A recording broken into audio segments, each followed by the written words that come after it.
Thank you. Thank you. Thank you. Good evening. I stand before you as the president of National Action Network. We do not endorse candidates, but we report where candidates stand on criminal justice, economic empowerment, health equity, and other issues. On one side of this race is Donald Trump, a fellow New Yorker I've known for 40 years. Only once in that time did he take a position on racial issues. He spent a small fortune on full-page ads calling for the execution of 5 innocent young teenagers.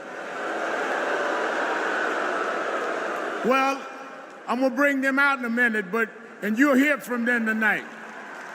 Because they were not executed, they're here to continue to fight.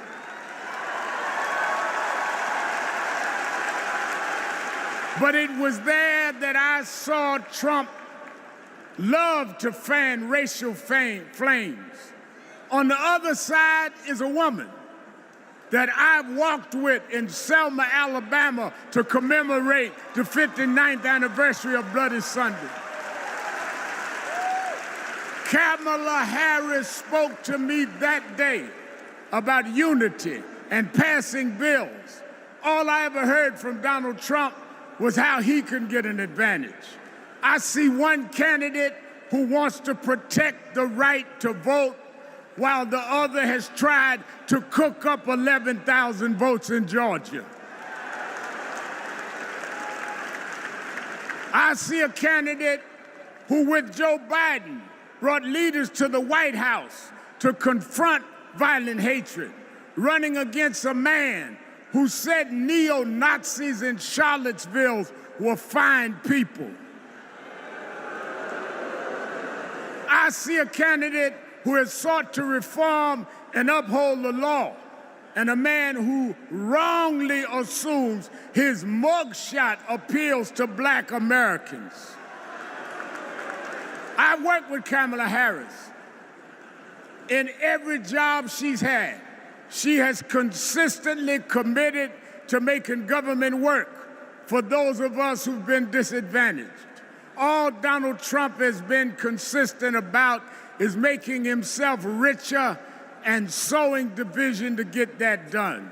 This man sat right here in Chicago a few weeks ago, refusing to apologize for claims that migrants were taking Black jobs. Well, in November, we're gonna show him when Blacks do their job.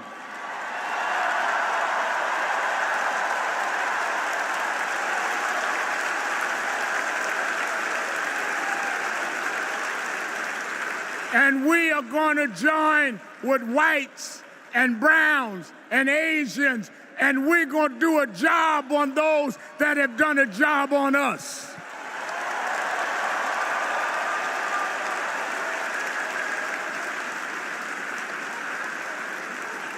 Tonight, we are going to realize Shirley Chisholm's dream.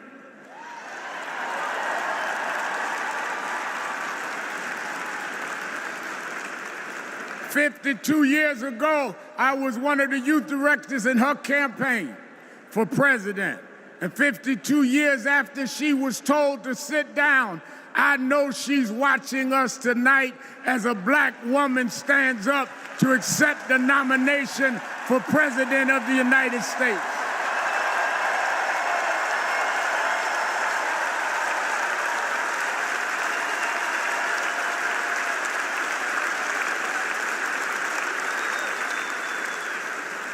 We have fought too hard for women to be told to get out of the kitchen.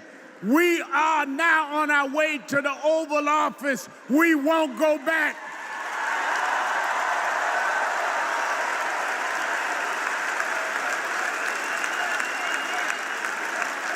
We fought hard.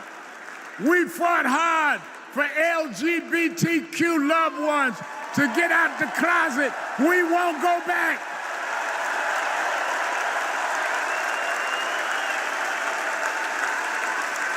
We fought hard for the right to choose, the right to education. We suffered and died and bled, went to jail to get the right to vote. We won't go back.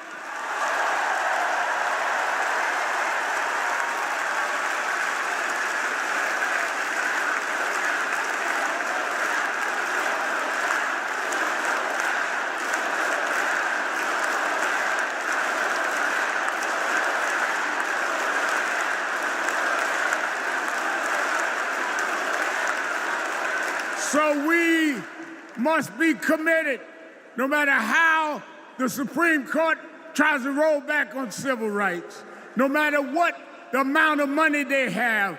We are here because others fought and suffered for us, and we vowed tonight we won't go back.